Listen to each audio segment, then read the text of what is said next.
Greetings! Nick Tuttle here at Misty Music Studio today, and we are going to make some music with the Taiga. I'm just going to make a song with it, make some music with it. I've seen a lot of demos, but I haven't seen anybody like make a song, so here we go. Right off the bat, I will not be caring about tuning or using a tuner because it doesn't matter. I'm not using guitar or piano or anything that's going to be in 440, so we'll just tune everything to itself. I've got a little bass sound that let's fine tune it. I don't know if I'm going to play it, but I like that, so.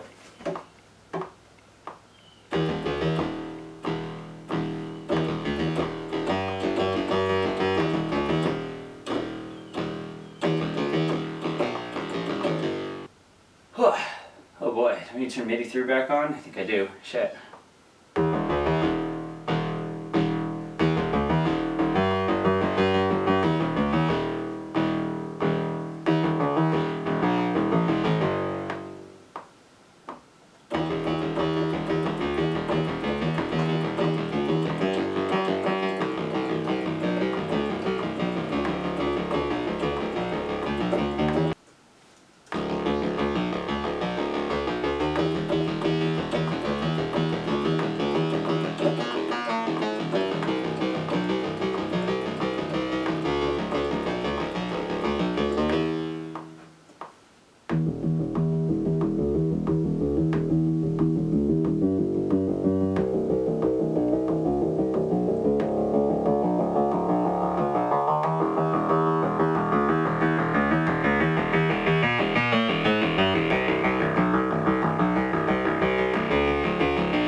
I've got a lot of bass layers. I need to start arranging some stuff.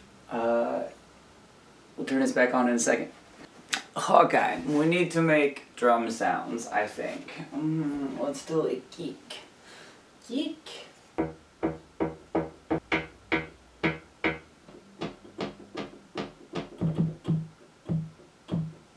Ha!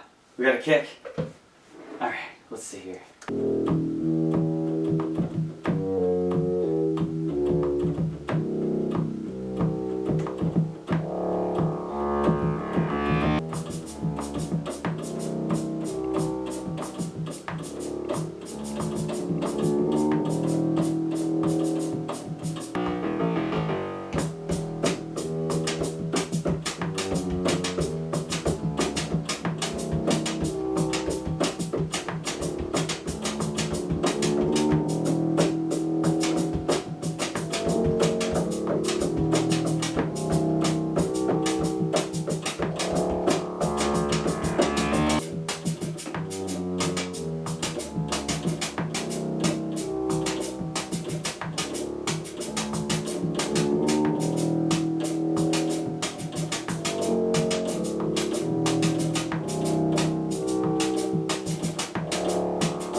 Spent a long time on the drums.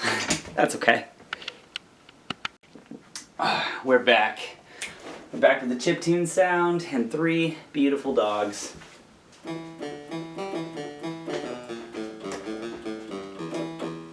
Now, I know what you might be thinking, that sounds incredibly corny, but I love chiptune and I don't care, so I'm gonna make music with this sound. This is just tuning to itself thing is working out really well. Let's try and record that.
Okay, we're doing leads and more layers, right?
aren't going overtime? Oh, I'm going overtime. I got a cool thing though.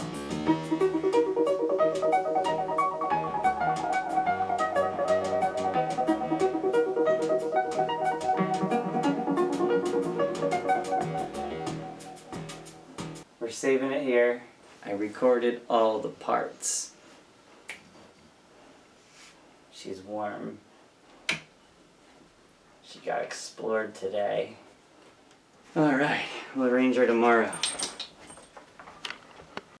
So I finished my song with the Taiga and I had a lot of fun. And from the perspective of someone who doesn't primarily review gear but just makes music, here are my thoughts about the Taiga. Cons out of the way first, because they're few and they may not be cons, I think, depending on what you're expecting and what you want out of it. So the first thing is that it can be incredibly time consuming. It just is. Compared to like working with a Juno X or something, you know, or plugins, it takes longer. If you want to spend more time like with your piece of equipment and you're having fun doing it, but for most people it's probably a con. I guess this also brings me to the next con, and part of the reason it can be more time consuming, there's no presets. What do you want? It's analog. It's like knobs. Not having presets is sometimes not a con. To me, there's like something intrinsically beautiful about the impermanence of a thing. But that's not for everybody, and if you're looking for a high production workflow, that's a con. I already have stuff that's fast, so I wasn't looking for something fast when I got this. There is a learning curve. It will take a minute, even if you are very comfortable with subtractive synthesis. It's just some different things about it, some quirks. Getting the MIDI working may take an extra click of a button or two. It's not as immediate as plugging in your synthesizer with keys on it and where everything is just routed and nothing has to be set up to talk nicely to each other, right? So that could be a con. Here's one. Doing chords is hard. It isn't polyphonic.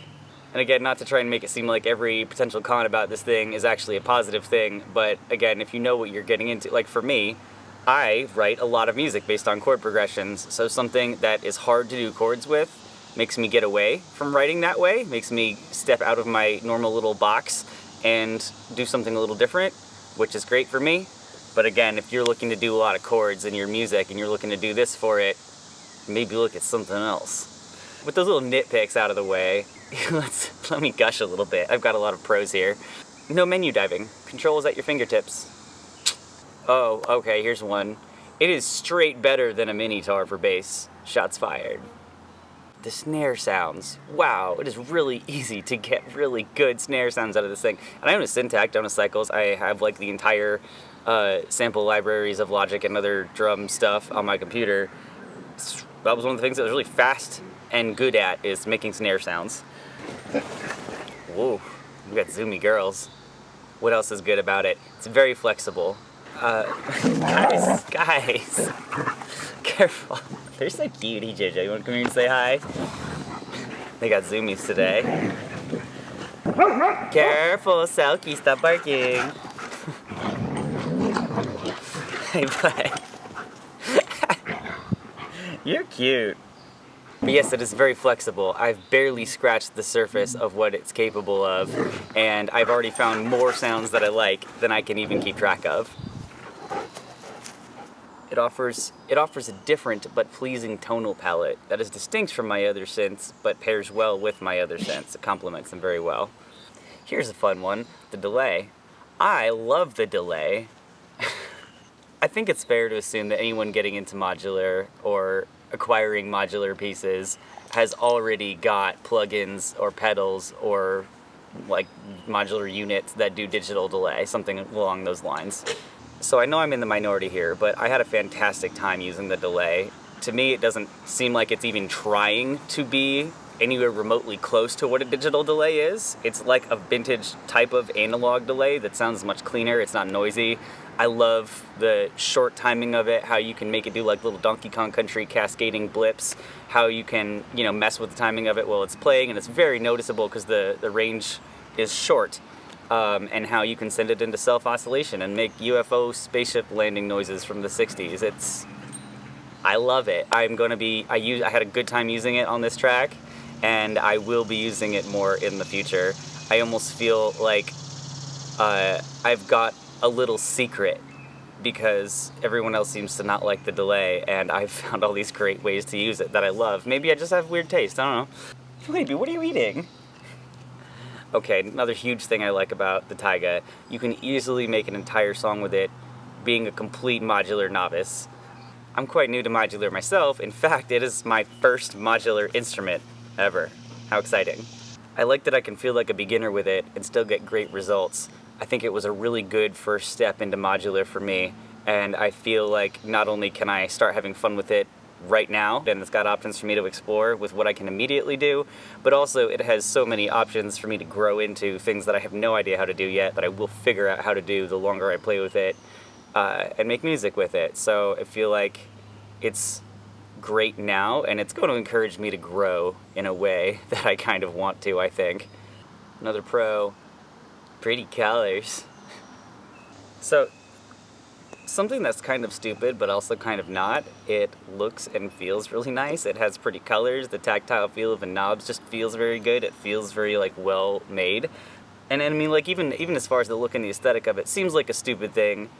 It is and it isn't, right? Because if something looks nice and feels nice to you, which can be a highly subjective thing, it's going to encourage you to spend more time with it, to touch it, to put your hands on it, to make music with it, and you're gonna bond with it that way. The piece of gear that looks cheap or feels a little like some of the knobs feel a little loose, or maybe it's just not exactly a good fit for like your aesthetic as like the rest of the pieces in your studio, you might actually be less likely to pick it up and touch it, which is going to discourage you from using it and making music with it. So just had to throw that in there about the things I like about it. Walking by it entices me to touch it and play with it, so I'll keep it out where I can see it. This is probably a good note to end on, about bonding with instruments, and about, I think, my just personal experience for at first sitting down with it. When I first plugged it in, getting MIDI set up was a little more complex than what I was used to, and that frustrated me at first. The dynamic section isn't quite what I expected either, and that frustrated me at first as well, but I've since found some pleasant and unexpected uses for that dynamic section, and I'm sure I will continue to find more. The more I played with it, the more we started to bond. And after making an entire song with it, I can't believe the thought of ever sending it back had crossed my mind. I feel so stupid. I love this thing now. And she's teaching me patience. I feel rewarded. Alright, that's probably too much rambling. Thanks for hanging with us. Here's my song. I hope you like it.